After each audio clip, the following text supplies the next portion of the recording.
to the degree that you clear out your subconscious is to the degree that your superconscious self can come in and really direct your life. But if you're all full of stuff in your subconscious and you're not using your conscious self to take care of that stuff, the less impact your superconscious self has with you because you're not connected to it. You're all down in the lower area of your subconscious, not physically, but in that part of you that is just keeps getting bigger and bigger, trying to hold all this negative energy. And this is why, Lisa, you and I are here for people, is because we're sitting in a unique time on earth that the veil is lifted so we can more clearly see what you're talking about. Right. We can see it now. Welcome to the Let's Be Real podcast, genuine conversations for authentic living. Welcome to the podcast. I'm Lisa Allshafer, empowerment life coach and author. And I'm Sondra Pariser, health and wellness entrepreneur, more importantly, truth seeker and truth speaker. And today's episode is about exploring the depths of the mind, the 3 levels of consciousness. And we decided that it's time to go, that little emoji with the mind. We thought we would introduce you to maybe some new concepts that you're not familiar with yet, and just kind of have a good conversation back and forth. And hopefully you'll comment in there and we can expand and explore and grow in this new level of consciousness together. So don't forget to hit like, subscribe, and share again if you are so inclined. So take it away.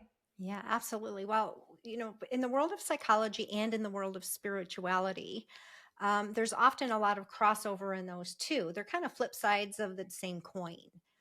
And when it comes to consciousness, today we're talking about the 3 levels of consciousness. So we have our conscious self, what we're aware of. We have the subconscious self, which lives below our level of awareness. And then we have our superconscious self, which is the higher level of awareness. And they all have a relationship with each other. So it's really important to know what those relationships are. And we put together some kind of fun analogies on how those fit together. And, but to have a deeper understanding of them, because what a lot of people experience is they have patterns in their life, and they're patterns that are self-sabotaging patterns. And until you really understand how these 3 levels of consciousness work, will you truly be able to break through those patterns? So a lot of what, I do in coaching and what you have learned over the years as well, Sondra, is that, if you don't know what's going on in that subconscious, that's the one that's going to really start showing up in your life in more of a self-sabotaging way. So that one's the one I put a lot of focus on in coaching, and we to some degree put it in the podcast as well. But in order to really uncover what's going on in the subconscious, you have to have conscious awareness, right? You have to have that conscious awareness. And one of the ways that you have mentioned, and I have mentioned, we just kind of call it different things, but the law of mirrors or the law of reflection, is that's one way we get to peer into what's going on in our subconscious, because the results that we're manifesting in our life, in our outer world, and in our body as well, are reflections of what's going on in our inner world, which is more of that subconscious world. So you look at your results in your life like gauges, your life gauges, to really kind of peer into that subconscious. I also use the example of the gas gauge on your car tells you what's going on in the part of the car that you I've always loved that one. The first time I ever heard it, and I heard it from you, in a workshop back when we first met. Yeah. And I was like, yeah, that makes such great sense. The gas tank. It's like, how do you measure results in your life at that time? So this goes back to 2010, 2011, whenever it was when you were doing seminars. Things seemed a lot more cloudy at the time. But anyway, I love this analogy. So yeah. Well, and even some of the things, how I learned about these 3 in the relationships, I learned, when I first went to my first seminar. So some of those analogies I'm going to bring in today, because, I have a degree in psychology, so I obviously learned about these 3 levels of consciousness, but I wasn't learning them from a spiritual level. I wasn't learning them. I was more learning them from a clinical level. And so when I came now at the, so that was, I was in my what, uh, 18, 19, 20, 21, and 22, I think is when I was in college. Anyway, but this is now I'm 40. And when I learned these types of relationships around these three levels of consciousness, and now I'm going to be 60 this year, as I've shared before. Another future podcast. But anyway, so but I was fascinated because I thought, oh, that's a really cool way to look at it. And the more simple we can make something to understand, the easier it is to work with. Hmm. Just again, that's why I love using analogies and stories, and you share a lot of stories and things like that. So it's a great way to learn and to be able to apply what it is that we're learning about. Yeah. Yeah. So let's kind of start in with the subconscious. Another analogy that's often used, not just by me, but many people, is the iceberg, right? You've got the iceberg. You see what's at the tip of the iceberg. Think of that as our conscious awareness, what we're aware of. And then what's below the surface is the subconscious. It's that below our level of awareness. And it's not the tip of the iceberg that sunk the Titanic, even with all the controversy around it. It's what was below the surface, all that hidden stuff that creates the sabotage, can create the breakdown of Mm. things. And so when we look at the subconscious, we want to see what's going on in there, because that's where we have our oftentimes where we have a lot of our suppressed emotions, where we have our limiting beliefs, and where we Mhm. have beliefs we don't even know that we have, that are actually directing some part of our life and getting results that are reflecting that belief. um, it's where we have houses our memories and things like that. So it's kind of like a how I say this is, you don't want to be a barrel, you want to be a conduit. You don't want to house a bunch of stuff that's not serving you in your subconscious, but yet we're going to have this income. We're going to receive different energies, including negative energies. We don't want to keep piling it down into our subconscious, then to create and manifest what those gauges are in our life. We want Mhm. to know how to, when it comes in, how to move it back out again. Yeah, and on that note, what before I forget to say this, so I used to use the analogy of, and I've been saying this to my business partners, forever, is follow your thoughts. And if you just take a moment, like, so how do you go from completely unaware, which I would say humanity, a big chunk of it, a big chunk of us, I was, because we are all connected and we are all one, in a Yep. big chunk of humanity right now. And I would, maybe if I had to guess a number, I'd probably put the number around 94%. Would you say that's that are operating simply off of the tip of the iceberg consciousness? Oh, well, even in school, where they say we use 10% of our brain, right? Right. Yeah. And that's And just your so brain. that's just your brain, right? Yeah. So, yeah, but are you saying how many people are actually working with more of their It, potential?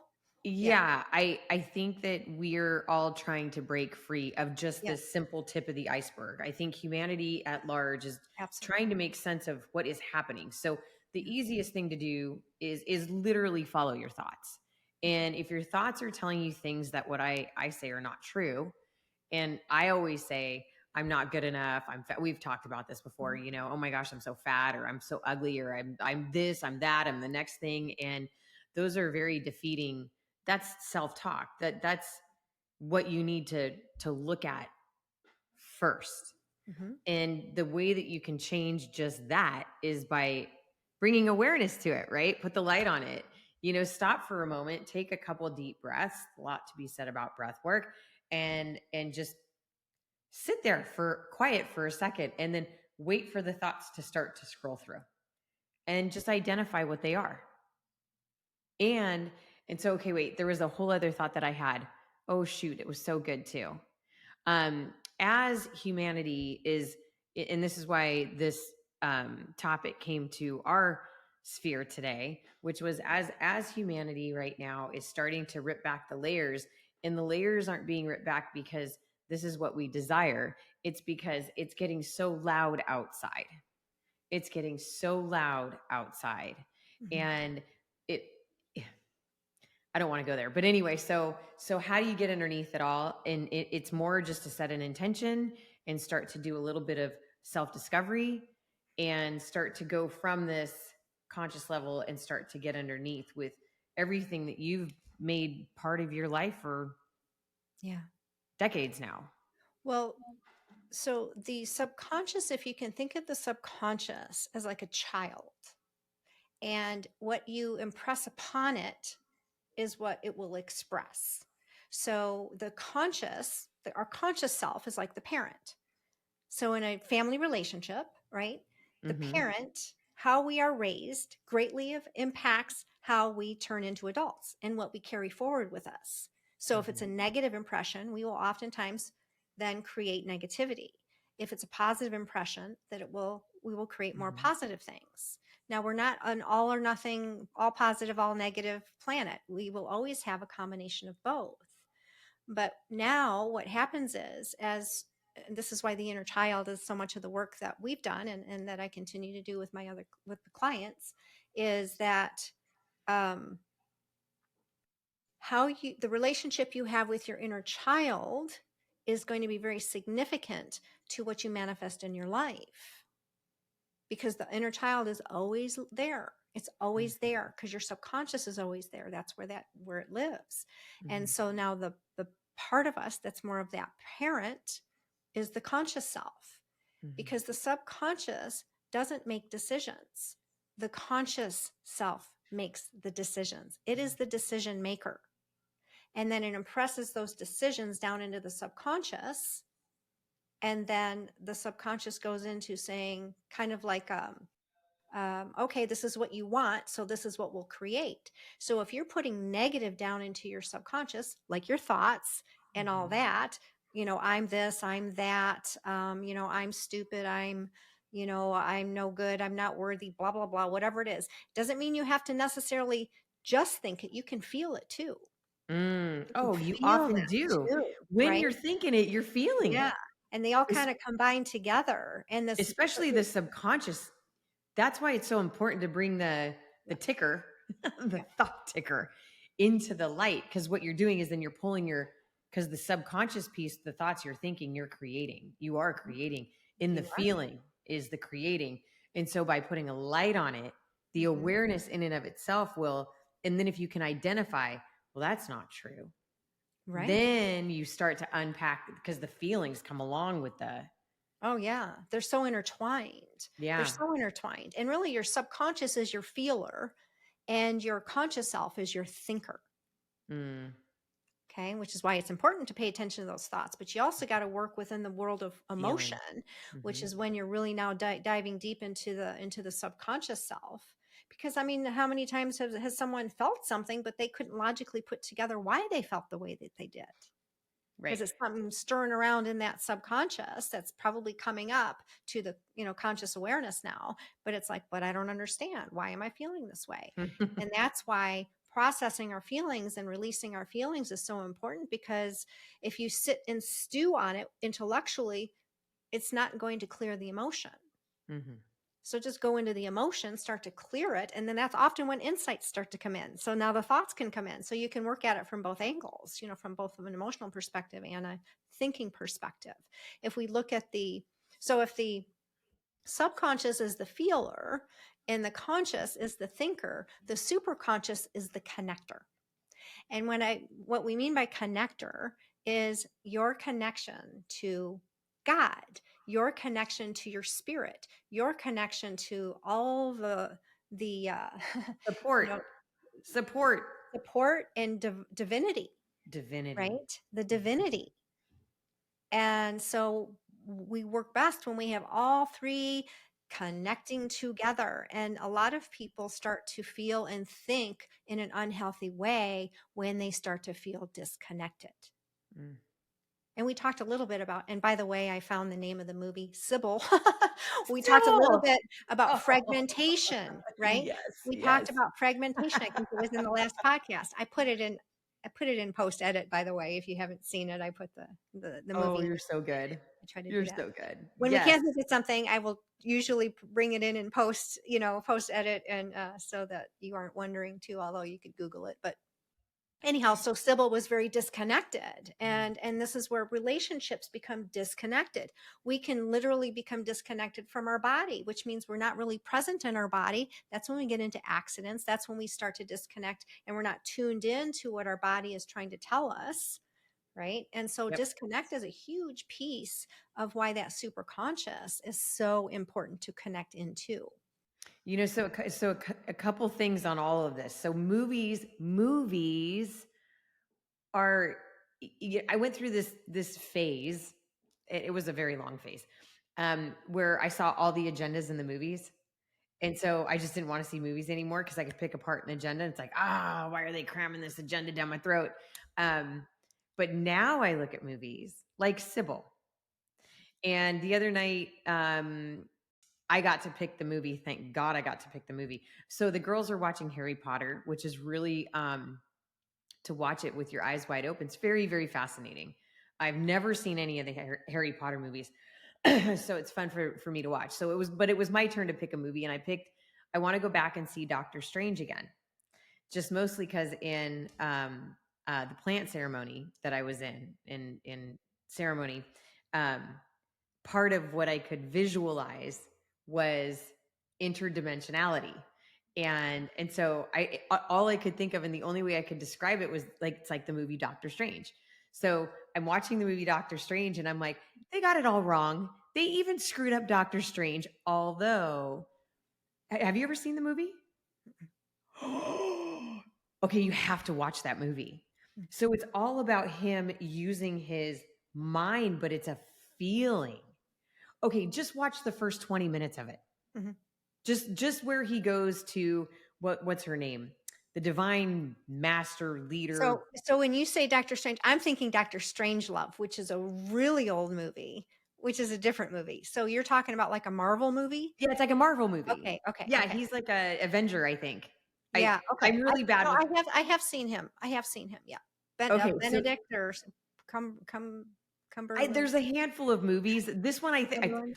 Yeah. I don't know. I'm going to have to now look at the title of it because I'm really bad with movies, but I specifically wanted to go in. And so now I'm watching it from, of course, a different perspective, right? A different level of consciousness. And I wanted to see it because I'm like, I remember watching this movie going, whoa, this is really, how does he become so powerful and save the world with his hands, right? And it was all about, moving time and space it. And so to watch that, it's all, bringing the consciousness, bringing the subconscious up, but believing is seeing, or is seeing believing? Believing is seeing.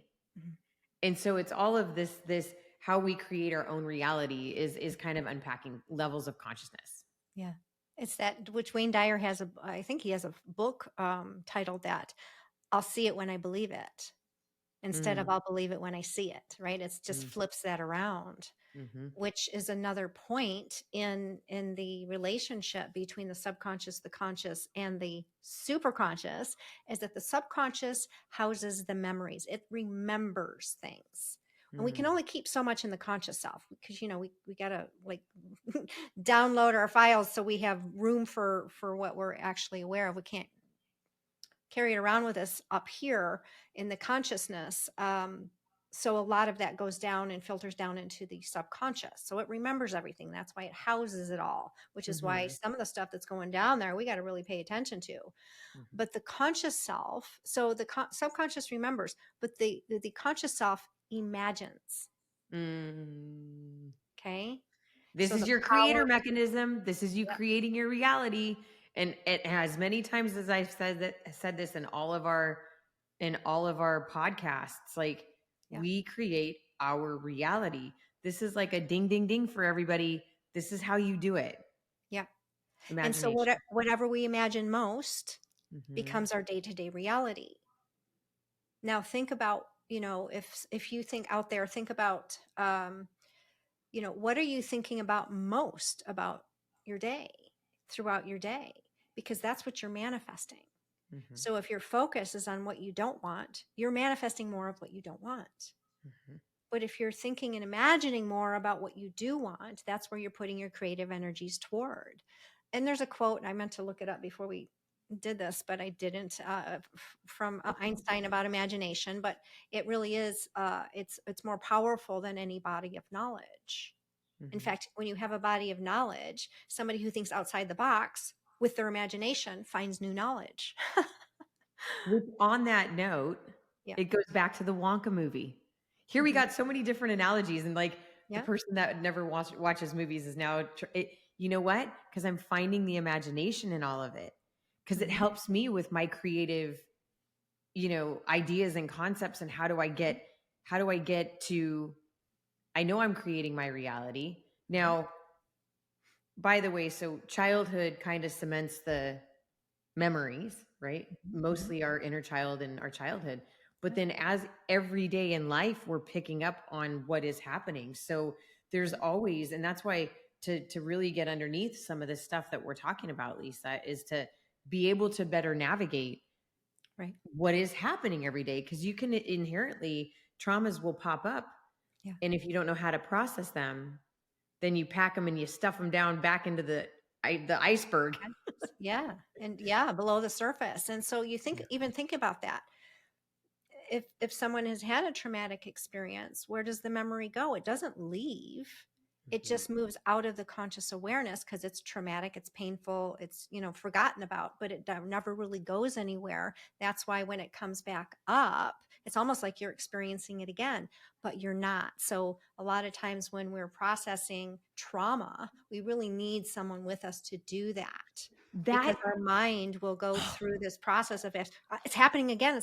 It's no, no, it's just the memory is being released from the subconscious. It's coming to the conscious self, and you're okay. Yeah. So that was okay. So Miracle Monday, June 19th. Um, so what happened was the stem cells and the tearing out of the stem cells from my sacrum, Mhm. which was really traumatic. Now, I didn't quite get it then when it was happening that there was trauma to my body at that event at the end of April of 23. And then there was Miracle Monday where I was able to finally release the nerve pain in my lower back. And then I feel like so that went away. And then I did a second treatment about a month later, and that relieved the muscular pain, right? And as I'm working with my osteopath, like you're saying, you need somebody to help you. You need somebody to help you go through this. Like I could not have gotten through Miracle Monday had it not been for Dr. Barker and Dr. Bell. Like they were of service. They were weeping with me. They were they had no idea why I was weeping and what I was releasing. Right. The traumas that I was releasing. Uh, and then but they, it was all love and heart. So then I go back the second time to get rid of the muscular pain on my lower back. Um, and even though I'm releasing emotion, releasing emotion, it wasn't as intense as Miracle Monday, but a lot more got released and a lot of ancestral stuff too. So it wasn't just in this lifetime, it was in lifetimes before. And then finally the third time was the hip. So the hip, oh God, the hip. So the hip, we go into the hip, and again, there's a lot of stuff going on in there, but some of it wasn't from this lifetime. So we released the hip, and I don't even think it was 4 or 5 days later, and the hip pain got excruciating to the point where, because it was the hip that got me in all this situation in the first place, because they took the stem cells out of my sacrum to put them in my hip to heal the torn tendons in my hip. So kind of connected. So it was a Friday night. No, it was a Thursday night. And I had called Barker and I said, all right, I think we need to look at my hip. It's really bad.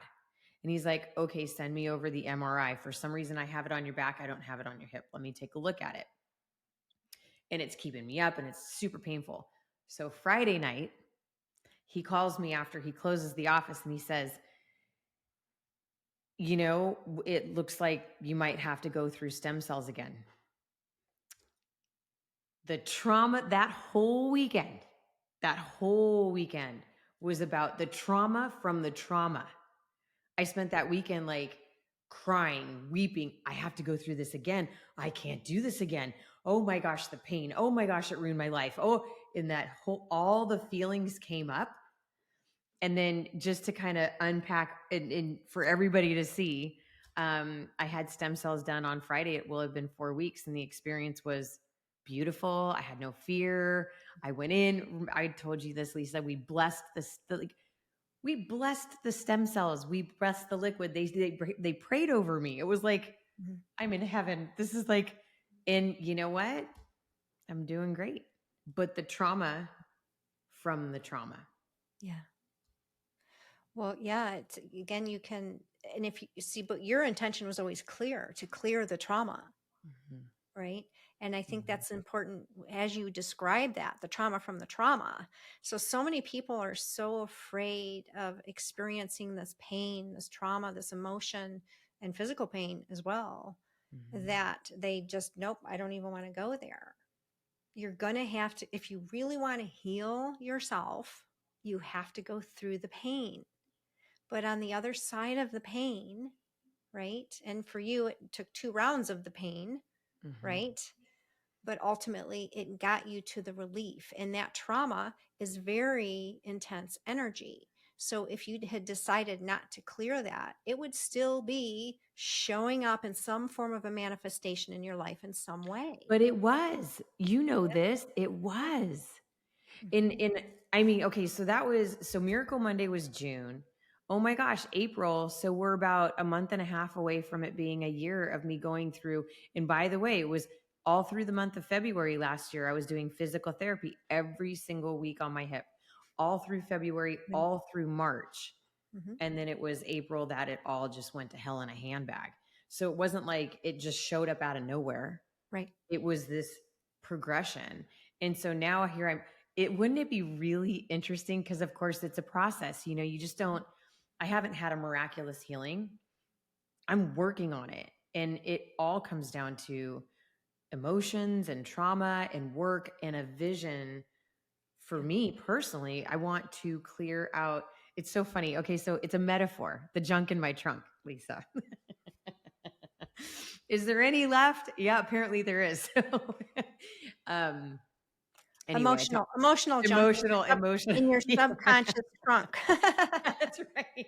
Yes. See, it's a good metaphor. At least it Yeah. works for me. But Yeah. anyway, I have to be a little more clear on when I'm using a Yeah. metaphor to describe something. So, but anyway, I'm still in it, and I'm doing some real radical, but it didn't just come out of nowhere. I just didn't go radical all in 1 minute. It Right. was, Yeah. I just pulled one string out, and then all the rest of the stuff Yeah. is coming because my intention is to heal the Mhm. trauma. Yeah. Yeah. Well, and you describe and bring in your Miracle Monday a lot, and part of the relationship with the superconscious. So if the subconscious remembers, the conscious self imagines, the superconscious inspires. Mm. And I think that's what a lot of your Magic Monday was about, is you were probably inspired to go to Dr. Barker, right? Yep. And then there was probably a lot of inspiration and intuition as well, because that's where the intuition comes from, Hmm. is the superconscious. And then really bringing all that together, and you are a strong powerful manifester. Hmm. He probably is as well. And so Hmm. you're bringing whoever his team is, so bringing Yeah. all this together is much more effective than trying to go it alone. Hmm. No matter how powerful of a manifestor someone is, when Mm. you bring two or more together, that exponentially increases the power of whatever it is you're looking to manifest. That's why Yeah. praying is so powerful together, because you're really putting in, a much more powerful presence in whatever it is that someone is praying upon. There's lots of statistics about group prayer and all that. And Oh, of course, yeah. that's also pulling in the superconscious through Yeah. prayer, the connector. I mean, and even you were with me in that day. Hmm. You're super conscious. Yeah. Gretchen was there with me that day, Yeah. because it was her referral that ended up the first pain management Hmm. that called me. Yeah. It was so yeah, so super conscious, conscious, Yeah. subconscious, like it all, Yeah. So even because so, the deepest prayer for me was to heal. Yeah. That was the prayer, the intention. Like, it's the Right. prayer. It's, Hmm. and everybody should be praying because it works. Yeah. If you ask, you'll get answers, is all I can say. Mhm. Well, and part of that is, sometimes, well, oftentimes what happens is when we are at our worst is when we drop to our knees and say, okay, I'm giving it up to God, or whoever, whoever you put in that space. Mhm. It's the most common one, right? But universe, God, whatever, whatever you call that divine presence. And it's because we aren't meant to do this all by ourselves. We aren't Mhm. meant to be an island. We're interdependent, not Mhm. codependent, not even independent. We're interdependent. That Yes. is the healthiest form of relationship, is this interdependence. And so the same thing goes for all these three levels of consciousness. They're interdependent upon each other. One Mhm. can't just stand alone without the other two. You need Yes. all three of them working well together in order to create the best life. And So, every single person has this. yes, Human yes. has these three aspects that they can pull in at any time. So, if the subconscious, to again bring in the relationship again, is if the subconscious is the child or the inner child, the child, and the conscious self is the parent, then the superconscious self is the wise grandparent. Mm. Right? It's the wise grandparent, the healthy Mhm. wise grandparent. Now, the parent can be unhealthy, but the grandparent is always healthy in this context, In this right? context, yeah. So it's always that part of us that is influencing us, is that it's looking to guide us and so forth. But we have to be connected in order for that to happen. So the conscious self is where so much of this gets um, missed, right?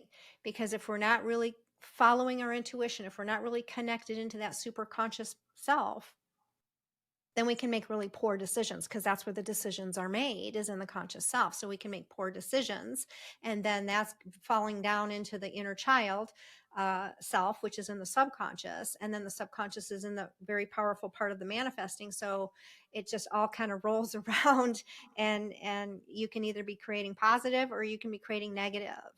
And so, you said earlier about follow your thoughts. Well, if you just think about, for everyone listening right now, if you just think about, what have you thought about most yesterday, and is that what you want to manifest? And if it is, awesome. But if it's not, it's time to change the script and what you're doing consciously, to consciously change the script so that you're not impressing upon your subconscious what you don't want, because Mhm. it's just saying, okay, this is what you want, this is what I'm going to give you. Which then that goes into another analogy, which actually, from when I first learned it, I changed it because the terminology didn't fit for me. So think of it this way, and there's a couple more coming.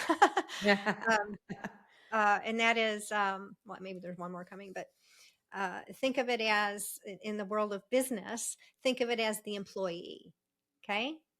And then the subconscious is the employee, the conscious self is the manager. Okay. And the superconscious self is the CEO. Mhm. Okay. So even though the CEO is kind of running the show, but you can have all sorts of mismanagement happening, and then it's going to fall down, it's going to trickle down into the employees, right? Mhm. So, and I mean, typically that relationship between a manager and employee is, the manager tells what the employee to do, and the employee says, okay, this is what you want, so here you go. But if your manager is saying, I don't have enough money, and I don't have enough whatever time, and I don't have enough love, and I don't have enough of all this stuff, then your employee is saying, okay, that's what you want more of, here you go. Yeah. And that's the impression, right? So you have to be very clear on the directives you're giving your employee, your subconscious, just like your child. Mhm. Right? It's being very clear on what it is, what commands you're giving to your subconscious, because otherwise it's just going to say, oh, this must be what you want, because that's what you keep talking to me Yeah. about. And that's what's really important, to really start to, that's why I, really start with the subconscious stuff, because to the degree that you clear out your subconscious is to the degree that your superconscious self can come in and really direct your life.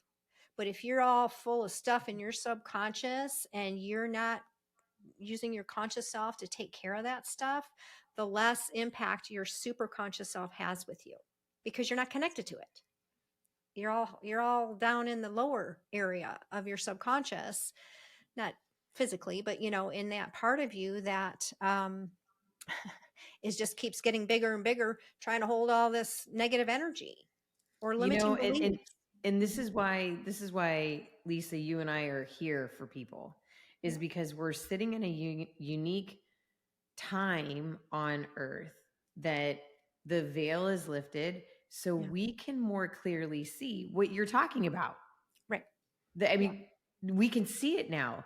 I yeah. mean, I've been unpacking this stuff for so many years, and I will tell you, like, for the most part, I live from a place of creation Hmm. because I've worked my ass off. You Hmm. too, I mean, even though I still go through the traumas, Yeah, we all yeah. will.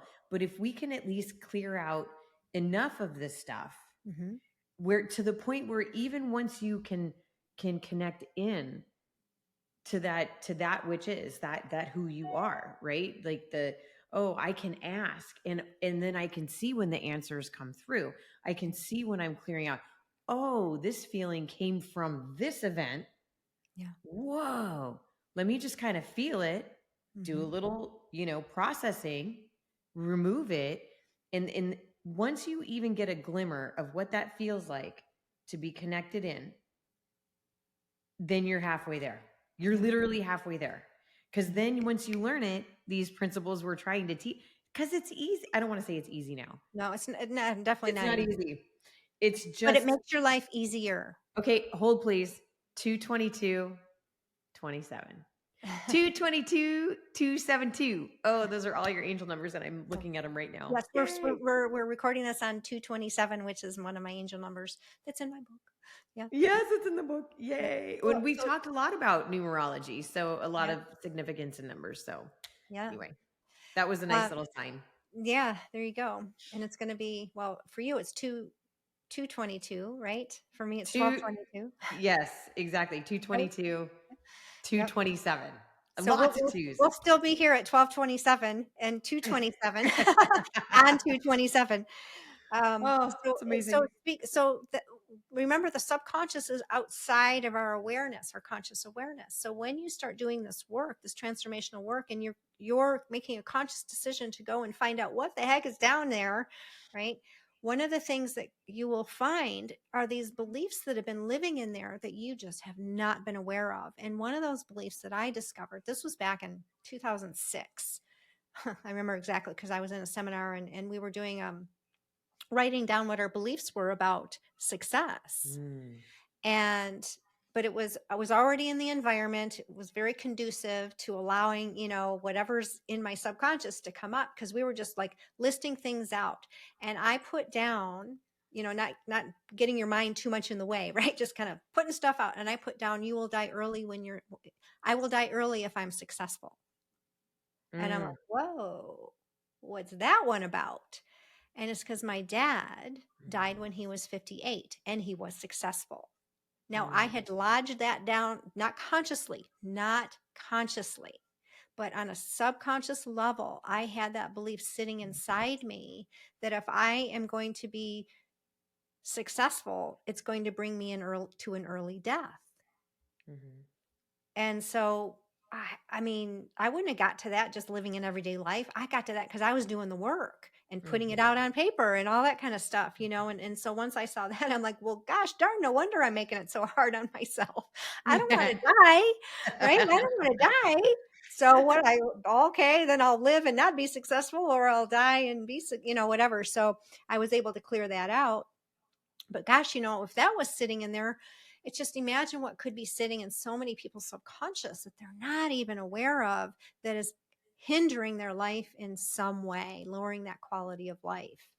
So And it's and really, I will just say one more thing, because as I'm going through my Vedic astrology university course, um, just the things that I'm learning, overwhelming. So as we move through the zodiac, right? So the zodiac is the signs and the stars, the constellations in the skies, um, that go through the year. So the age of Pisces, and I can't remember exactly how many. It's like, I don't know, 2000 years or something like that. So Pisces, the signature of Pisces is the fish. Mhm. And the fish in Pisces is all about belief systems. And so if you think about it, go back to Jesus and go back to some of the symbols and how important was the fish. It was the age of Pisces. And now we're moving from the belief systems, right? That's something everybody needs to go deep diving right there. Cause that, just like your belief that, if you're successful, you're going to die when you're young, which was imprinted on you from an experience you had with your dad. Mhm. This is like beliefs, right? So that's a great place to start with. Where are you at with, we've already talked about this, but I connected it to the zodiac and I was like, whoa, right? Just to think of, you think of Jesus and you instantly see the fish. You see Yeah. the fish driving around on cars. It's a reflection of Christianity, belief in Jesus. So I thought, oh my gosh, that's crazy. Well, now we're moving into the age of Aquarius, which is more technology and knowledge and more, it's just a different kind of thought process together, and how that's just amazing. So had to throw a little Yeah. wow. Yeah. Wow. Definitely. Well, I look Yeah. forward to hearing more of as you're going through this course and you're learning all these things to continue to hear what it is that you're learning through all this stuff. I mean, Yeah. some of Did it you I know ever you. know that Pisces, like we're coming out of the age of Pisces? Well, I We're knew we into, were going into the age of Aquarius, but I did not know about the Pisces. Yeah. yeah. Yeah. Yeah. And then Jesus and the fish. And I'm like, Yeah. whoa, okay. And then Pisces is all about belief systems. Well, and then you think about all the things that are being exposed now that we've believed that are we are finding out that's not true, which is really Correct. rocking people's worlds. Oh my Mhm. gosh, I always believe this about the world and that's not true. Or I believe this about myself and it's not true. So a lot of that, I can see how that's really working today in our Mhm. global, Yes. planet. Yeah, Yes. it's amazing. That's Yeah. really awesome. Really fabulous. So anyway, Yeah. just had to Yeah. throw that in there because I was like, oh, I learned that. And I was like, whoa, that. So it's Yeah. not just Christianity talking about belief systems. A lot of the religions were coming up around the world, Yeah. from the religions in Asia and all of the mosques. And I can't remember, what are the Hindus called? Ashrams, or anyway. So all of these big structures around some type of a belief structure were all Yeah. created in the age of Pisces. Interesting. Well, So interesting. so much to see unfold. I know, right? We're in Right it as to win this it. life goes Yes. on. So, Yeah. So the last analogy that I put together this morning as I was in my shower, where I do a lot of my thinking, was our relationship with money and how mm, to think about these three levels of consciousness. So think of your superconscious as the bank, right? This is mm, where it all comes from, is the bank. And then your conscious self is the underwriter, because the underwriter, I had to look the terminologies up this morning on financial because I'm not a financial person in that way. I'm like, is it a loan officer? No, actually, the loan officer does this. The underwriter decides if you get the loan or not. mm, And then the borrower is the subconscious. mm, Okay. So it's all determines, either you're not sends down to the subconscious because it's always available, right? When we're mhm, connected in, it's always available, it's unlimited, but also money is transitory, right? mhm, We mhm, we use that money and then we put it towards something else. So it's never a permanent thing. It's always in a flux of change. But that's where we tap in and that's where we get our abundance is at the bank, the big yeah, bank above. And then the underwriter is going to determine if we're worthy of the money or not.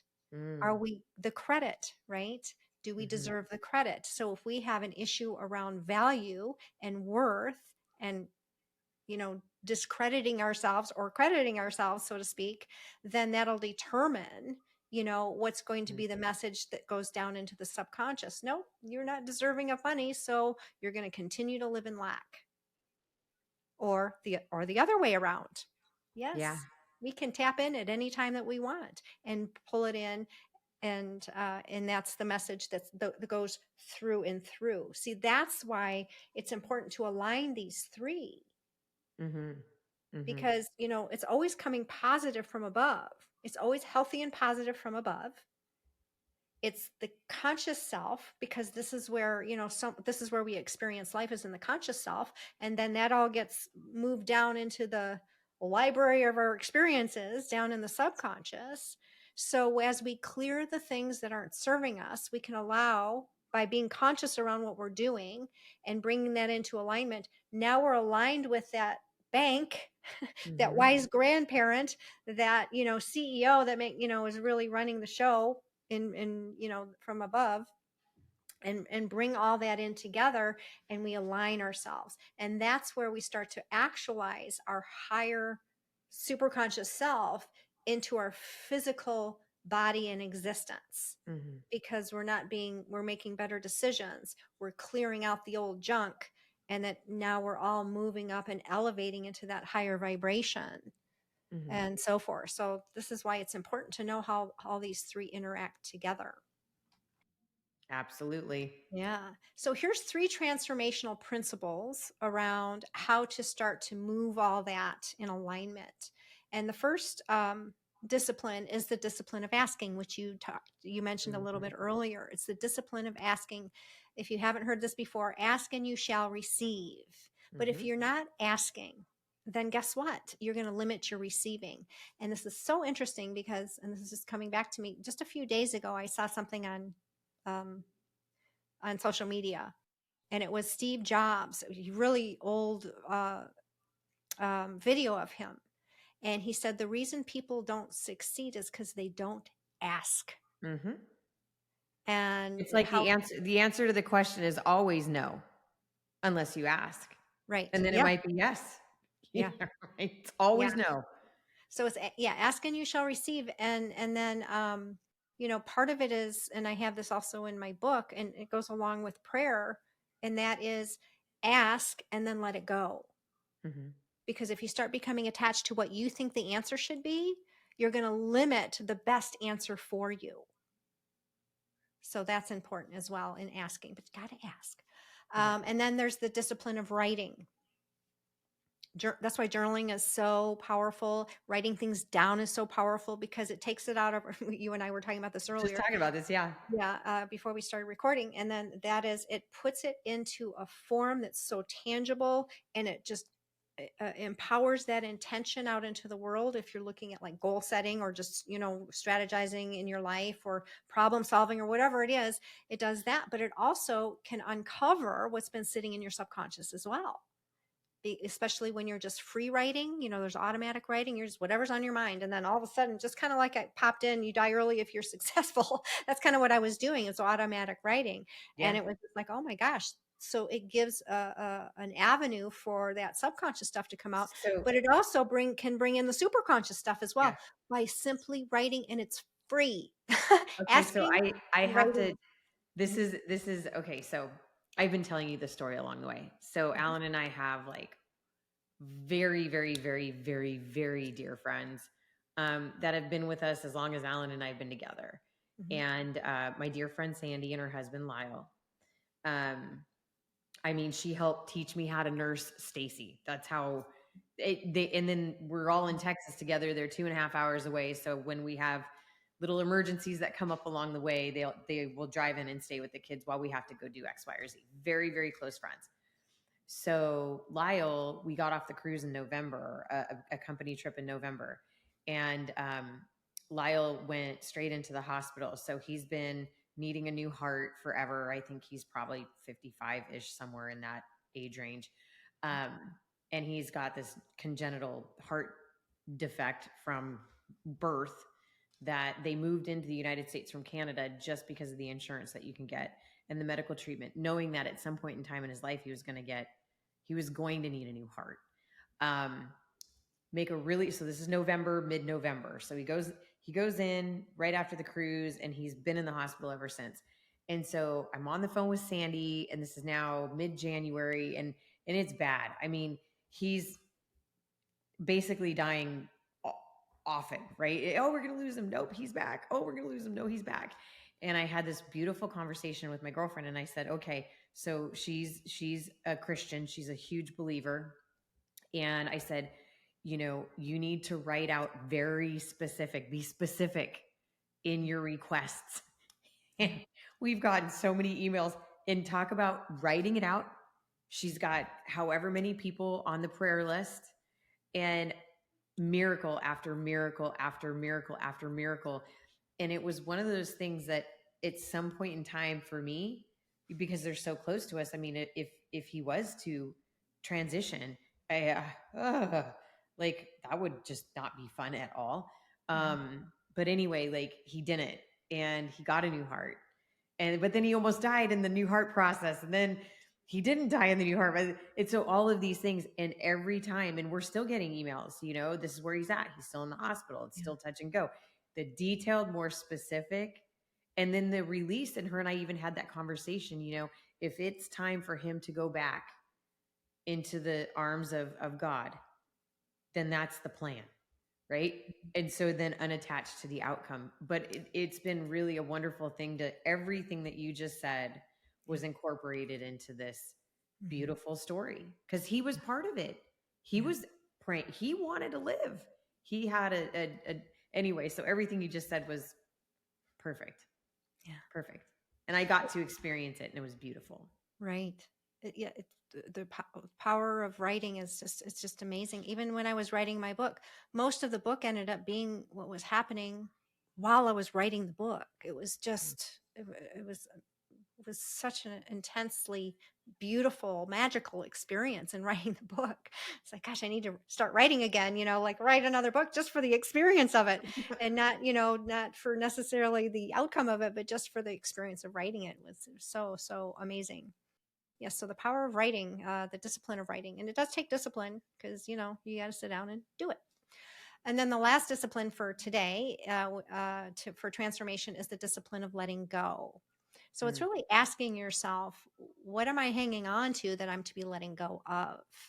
You'll most likely get an answer, right? And then it's looking at, what is it that's causing me to hang on to this, especially how tightly are you hanging on to something, for, anyone. And then just really looking at, is me hanging on to this really serving me? And if it is, then, that's one thing. But if it's not, it's time to let it go. And it is a discipline to let go.